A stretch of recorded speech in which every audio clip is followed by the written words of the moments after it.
The knife is a Spyderco Delica in CPM CruWear. CPM CruWear, or CruWear, is a steel made by Crucible. It's high toughness, fairly high hardness, and it is excellent as a blade steel. As far as the composition goes, you're talking 1.1 carbon, so not extremely high in carbon content. The chromium is only 7.5, so the steel's not stainless, but with keeping that chromium content low, you keep the toughness up on the steel. It's got 1.6 moly and 1.15 tungsten, so those two elements being in there causes at least at the quantity that they're there, it causes a secondary hardening in the steel during the heat treat process. The steel is 2.4% vanadium. That 2.4% vanadium causes the formation of vanadium carbides, which increases wear resistance on the steel. It also increases bite on the edge when you sharpen it. That's the thing about CruWear, is that it is absolutely a sharpener steel. It takes an amazing edge. It's very pleasing to sharpen. Doesn't matter if you go coarse or polished, the edge that CruWear takes is just, it's really, really great. It's a really great aspect of the steel. This is a model that I was looking forward to for a long time. I had talked about this steel and model combination years back in private conversations with people that I knew in the community. Not anybody in the industry, not anybody that was making knives or Spyderco or anything like that, but just other sharpeners or enthusiasts. And this was one that I mentioned, saying how great it would be if they ever came out with this. Now, I didn't think they ever would, because CruWear is an American steel, and historically the Japanese models, like the Delica, would only use Japanese steels. So I didn't think that I would ever see this combination, but it was one that I always thought would be a good one. So when I heard that this was coming out, I was excited for it, and I figured I would pick one up. I picked this up from River's Edge Cutlery. Always good people to deal with. I'm guessing this is an exclusive, and I'm guessing it was a distributor that did it, because it's not exclusive to River's Edge. So I'm guessing it was a larger scale exclusive to come out. I don't believe it was a sprint run. In getting the knife, the build quality is good. The action on it is good. The knife was ground pretty well. Delicas are nice and thin. And I mean, that's the thing about this knife. This, as a carry option to me, fits into a category of a small dedicated slicer. It really sits in that aspect very well. There are other models that I would put in the same carry category relative just to my own preferences. Some examples of other models that would come close. One example would be the Cali Jr. in Super Blue. Super Blue is also sharpener steel. This model, I picked this up, and I've had people ask me to review this. I've done some short videos and pictures on Instagram with this model. I enjoy it very much because of the steel and how well the blade is done. I wasn't impressed with the quality of the handle. It's just pin construction. It's only tip down carry. I don't care about the tip down carry, but as far as the construction of the handle goes, it doesn't feel like it's on the level of the Delica. I wish that it did. I wish that Spyderco would put out a higher quality version of this. I'm happy with this one. It's okay. I just feel like it's a very, very blade driven model, because it's really all about the blade. The handle and the lock, they don't have as high quality as I wish they did. It's priced accordingly, I think, but nonetheless, I mean, I've been asked to comment on the model. I like it. I enjoy it for what it is. I wouldn't mind seeing a higher quality version of it, maybe something in G10, and I definitely wouldn't mind seeing more Super Blue. Super Blue kind of defines what it is to be a sharpener steel. Another example of a comparable model would be the Chaparral and XHP. This model, the Chaparral and XHP, you know, and these comparisons really aren't based off of Spyderco's classifications. It's not even about size and weight. To me, it's really about the function of the knife and how I would use it, where it sits function based in my carry. I don't know if most people break up their carry like that. I mean, these are the kind of models that I would usually carry in combination to another larger, more heavily built knife, a Para 2, an Endura, something like that. And I don't know if I'm strange in that regard. There's a lot of people that walk around just with a Delica and they get along just fine with it. So, I mean, I'm not saying that it's really necessary to stack on extra stuff to your carry. It's just what I like to do. This Chaparral and XHP is definitely a nice model. It's a Tai Chung FRN model. So, I mean, that's interesting in and of itself. Everything from the Tai Chung factory is so high quality that I was interested to see this just to see how they went about it. And you can tell that the quality is there with it. I wish that the spring tension was a little bit higher. It's a little bit light in the ass on the spring tension, but it is very good quality. It is very smooth, and I do enjoy it very much. But the Delica kind of, to me, covers the best of all worlds. I mean, the build quality is there. It's not on the level of the Chaparral, but it is very good. It's plenty good enough. I like the heavy snap of the spring. I like how it feels like a solid knife. I mean, it kind of trumps these other two, in my opinion, just because of the build quality. With, you know, you throw a steel on it like CruWear, and I enjoy it very much. Like I said, CruWear can go as high as 65 HRC. I've had discussions with Big Brown Bear about that subject, and he's taken CruWear way up. And he said he didn't really find any major advantages to it, and that 62-ish seems to be a kind of a sweet spot for the steel. And I think that's around where Spyderco's using it, 61, 62, 63.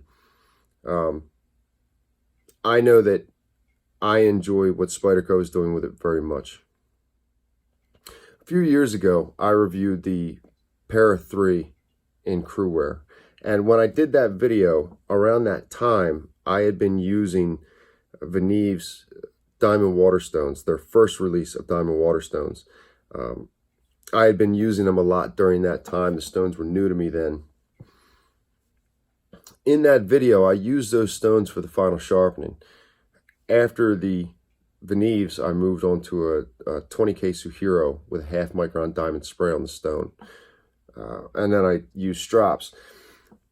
Before that, I had always done a fairly coarse finish on CruWear, usually off diamond. Now, the thing about CruWear and the other steels that the other models, the Super Blue, XHP, that I've discussed here, these are all steels that are fairly low in vanadium content. In fact, CruWear is the highest of them.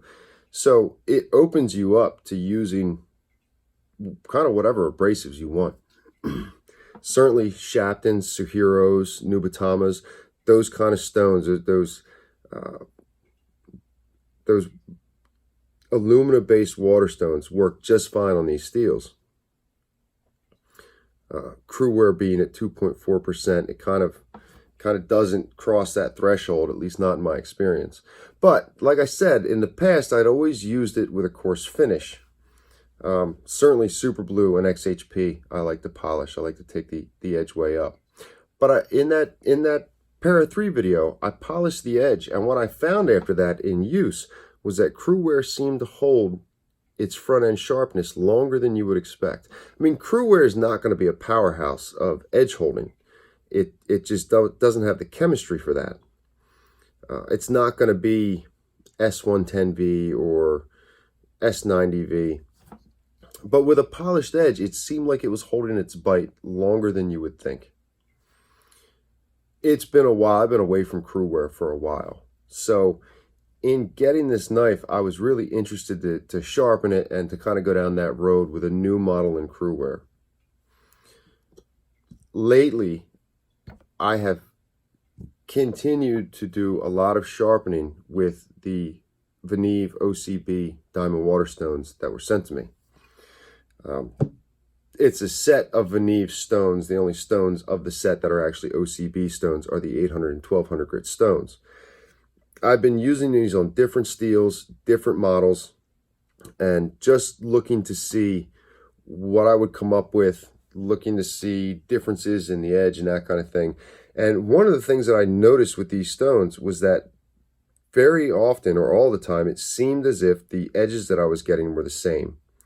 When I say that they were the same, really what I'm talking about is the feel of the edge. And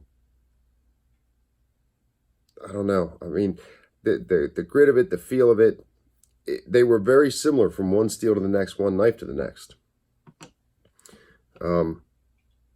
Now, this was a lot of 10V class steels, so maybe that's fine, maybe that's fair.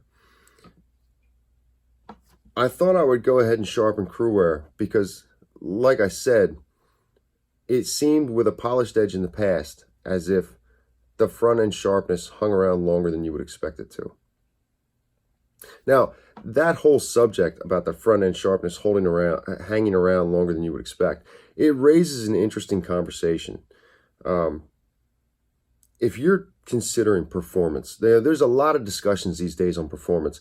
Discussions about carbide content and Rockwell hardness and blade geometry, and all of these things matter and all of these things are important.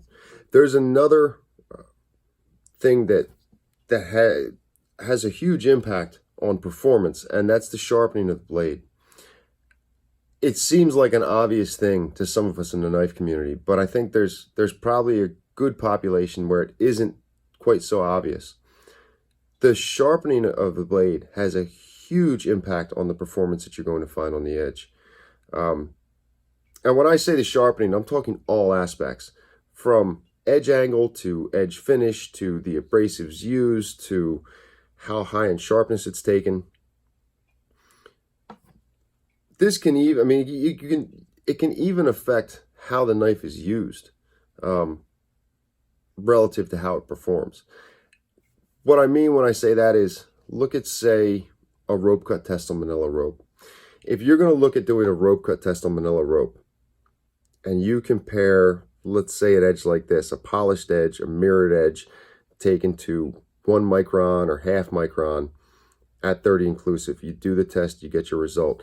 You take the same knife, you sharpen it again at 30 inclusive, but you leave a 400 grit edge on the knife. The 400 grit edge is going to do better on rope every time.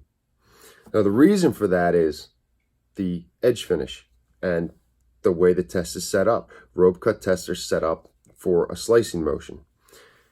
It's very abrasive material. The rope cut test was meant to mimic skinning an animal, going through the coarse hairs on the hide, the fibers in the rope.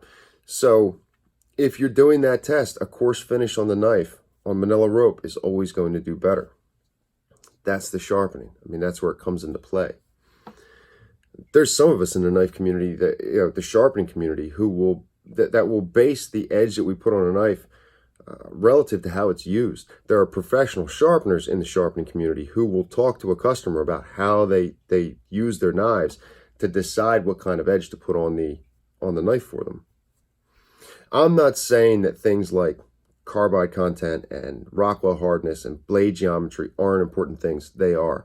I'm just making note of the idea that the sharpening has a huge impact on performance. And quite frankly, if the sharpening isn't there at all, you don't even have a knife. So you've got to have an edge on it, and the better you sharpen it, the better it's going to perform.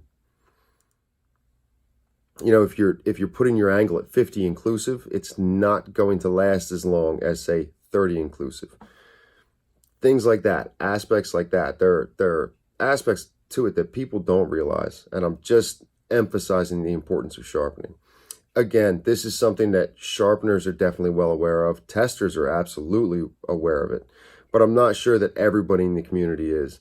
And so if you're if you're taking your knife and you're comparing it, let's say you're trying to assess it and make a judgment call on it, or especially if you're trying to assess it and make a judgment call, comparing it to what you see a tester do in a video and the performance that they get, keep in mind, most testers are very good, if not professional sharpeners, and you need to consider the kind of edge that's on your blade when you're assessing the performance. At any rate, I needed to sharpen this blade, get it in my pocket, and get going with it. And I thought I would use Veneve's OCB Diamond Waterstones to do it. So I started with a really coarse grit. It was the 160 to 200 grit. And I worked with that, reformed the edge bevel, apexed the knife, moved on to the 400 grit stone. No, the 240. Worked with the 240 and then moved on to the 400 grit stone. After that, I moved on to the OCB stone, starting with the 800 grit, and then moved on to the 1200 grit. Now, the 1200 grit OCB stone is a 3 to 2 micron stone. So on the good side, we'll say 2 micron. After that stone, I moved on to strops, moving right to a 1 micron diamond strop on leather. A 2 micron stone to a 1 micron strop is a perfectly reasonable jump. I worked with that 1 micron strop, and at the end of that 1 micron strop, the edge was hair whittling sharp.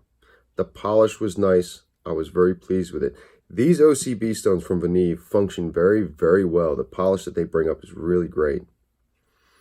I wanted to take a little bit farther on the strops, just out of habit and aesthetic and all that. So I worked with a 1/2 micron diamond strop and a 1/10 micron diamond strop. The edge that I got on the knife after that progression, and that was the same progression I had done with a number of steels, a lot of 10V class steels. The edge that I got on the knife was different. It wasn't what I was getting with everything else, and it really, really surprised me. And I was very, very pleased with it. The edge was extremely sharp, very, very fine, very much what you would hope to see come on the knife. And I was surprised that I was getting it. Again, I hadn't seen that really happen, not to this degree, on anything else, on any other steels. I had continued to use these stones looking for something like that, and I hadn't gotten to all the steels in the list, but I hadn't seen this yet. So I put the knife in my pocket and I started carrying it. Moderate use, not hard use, but moderate use. And 20 days into carry, I took the knife and I stropped it. I worked with a 1 mic and then a 1/2 mic and a 1/10 mic. And after that stropping, about 1 minute on each strop, I checked the edge again and it was hair whittling sharp. I was very, very pleased with it. I mean, not a little bit hair whittling sharp, but very, very much hair whittling sharp. The edge held beautifully. The bite on the edge held beautifully. And I was very pleased with that whole aspect of it. I mean, if you want to talk about edge longevity, here it is on these stones. These are doing a great job with it. It's really good results that I'm finding. So I'm going to keep carrying this knife. I'm going to keep working with it. I really, really like the results that I was getting from Veneve's OCB Diamond Waterstones with CruWear. And CruWear is a great steel anyway. I'm glad that Spyderco put this out. I'm glad that somebody thought to make it or do the exclusive. And I was glad that I picked one up.